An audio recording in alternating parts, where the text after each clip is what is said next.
It was a quiet Tuesday morning in Abuja. The sky was overcast with the promise of rain, and the streets were already alive with the sounds of car horns, rushing pedestrians, and the usual bustle of city life. Along the busy YUL route, a crowd of commuters waited impatiently at a congested bus stop, eager to begin their day. Among them stood a man dressed modestly in a plain shirt and faded trousers. His hair was neatly cut, and his sandals were dusty from walking. He looked no different from the average Nigerian hustling to get by. No one recognized him. No one knew that the man quietly waiting at the back of the queue was none other than Apostle Joshua Selman, the renowned preacher, founder of Koinonia, and a vessel of deep revelation and divine love.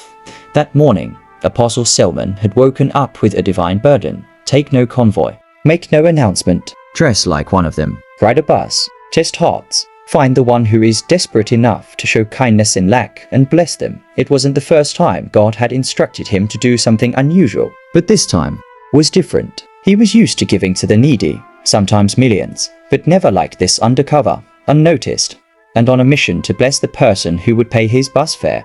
With a reward of 20 million naira. As he stood waiting, he whispered, "Lord, let me to the one." Minutes later, a dusty green public bus screeched to a halt. The conductor shouted, "Straight, 500 naira oh!" The passengers surged forward. Apostle Selman climbed in quietly and squeezed into the back seat.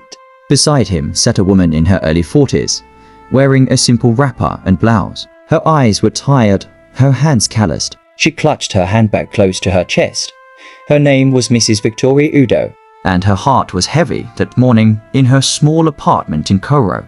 She had knelt in prayer, tears streaming down her face.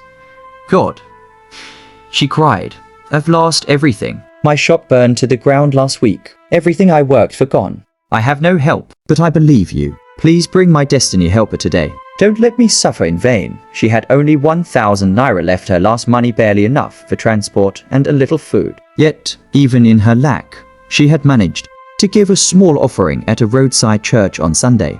Her faith remained unshaken. Back in the bus, the conductor moved down the aisle collecting fares. "Your money, madam," he said, tapping her shoulder. Victoria opened her bag and handed him a 500 naira note. Then he turned to the man beside her. "OGA, your money." Apostle Selman looked up gently. "Please, I don't have any money with me," the conductor scoffed. "ABEG no start this nonsense this morning. Not true you ain't a bus? I was hoping someone could help me," he said quietly. Grumbles rose from the other passengers. "These beggars no date hire," someone muttered. The conductor became irritated. "If you no get money, come down now." But before things could escalate, Victoria quietly handed her remaining 500 naira to the conductor. "Take," she said softly. "I'll pay for him." The conductor blinked. "You sure?" She nodded. "Yes, it's okay." The bus jolted forward again. Apostle Selman turned to her slowly. "Why did you do that?" "You don't even know me," she sighed. "God told me to be kind today. I don't have much, but I know what it means to be stranded. I know what it feels like to have nothing. If I can help, even if it costs me all I have, I will." There was a long pause between them. Then he asked, "You mentioned God. Do you believe he answers prayers?" She looked at him, her eyes welling up. "He's all I have left."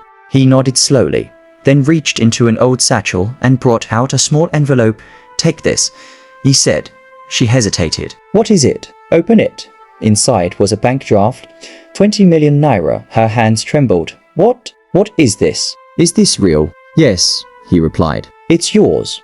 God heard your prayer this morning and he sent me." "I am Apostle Joshua Selman," she gasped. Her mouth fell open. She looked again, and this time she saw it. The familiar face from YouTube. The voice she had listened to during countless all-night prayers. "Apostle Selman," she whispered. "Yes, I came today as a poor man to find someone whose heart is still pure, even in poverty." She broke down in tears, right there in the moving bus. The other passengers, overhearing the conversation, turned and stared. The conductor, realizing what had just happened, looked stunned. Some began to cry. Others lifted their hands in worship. Apostle Selman gently placed a hand on her shoulder and began to pray. "From today, you will never lack again. Your business will rise from the ashes. You will own not just one shop, but a chain of stores. What you lost will be restored sevenfold. God's favor will distinguish you." By the time the bus reached Wu's, It wasn't just a routine commute, it had become a revival on wheels. News spread quickly across social media. Apostle Joshua Selman blesses a stranger with 20 million naira in public bus after she paid his fare.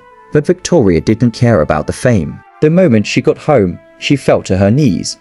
"Thank you, Jesus," she wept. "You answered me. You remembered me. You sent a man of God into a bus just for me." In the following weeks, Apostle Selman's team helped her re-establish her business. A new shop was opened, fully stocked and beautifully branded. A business consultant was assigned to guide her. Her children returned to school. Her life took a dramatic turn one Sunday.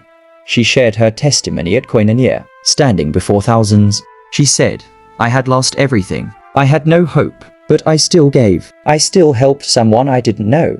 And in return, God sent my destiny helper in the most unexpected way. When you trust him, he will never fail you." Truly, God's ways are not our ways.